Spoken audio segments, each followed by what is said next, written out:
উন্মোচিত হয়ে গেল দুই ক্যাপ্টেনের সামনে ট্রফি আনভেইলিং। নাজমুল হোসেন শান্ত এবং ওয়াহিন্দু হাসারাঙ্গা দুজনেই ট্রফি উন্মোচন করলেন এমন এক জায়গায় যেটা রীতিমতো অনিন্দ্য সুন্দর, দারুণ এক মঞ্চের মতো।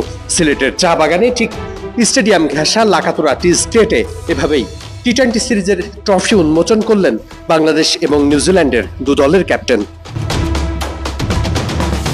নতুন জার্সিতে নতুন ক্যাপ্টেন নাজমুল হোসেন শান্ত যখন চা বাগানের মধ্য দিয়ে সেই ট্রফি আনভেইলিং এর মঞ্চে উঠছিলেন, তখন যেন একটা আলাদা রকমের মঞ্চ মনে হচ্ছিল।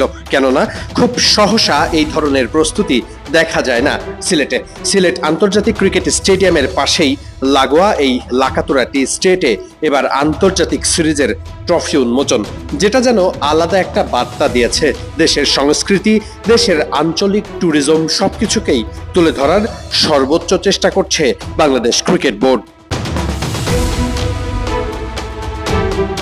ওয়াহিন্দু হাসারাঙ্গা শ্রীলঙ্কার ক্যাপ্টেন। যদিও প্রথম দুই ম্যাচে তার খেলার কথা নেই, তবুও অফিসিয়াল ক্যাপ্টেন যেহেতু তিনিই ফটো সেশনে এসেছেন, তিনি অফিসিয়াল ফটো সেশনের কয়েক পর্ব সারতে হয়েছে দুই ক্যাপ্টেনকে। কখনো বা স্টিল ফটোগ্রাফারদের জন্য, কখনো বা ভিডিওগ্রাফির জন্য কয়েকবার ক্যামেরার সামনে পোজ দিতে হয়েছে দুই ক্যাপ্টেনকে।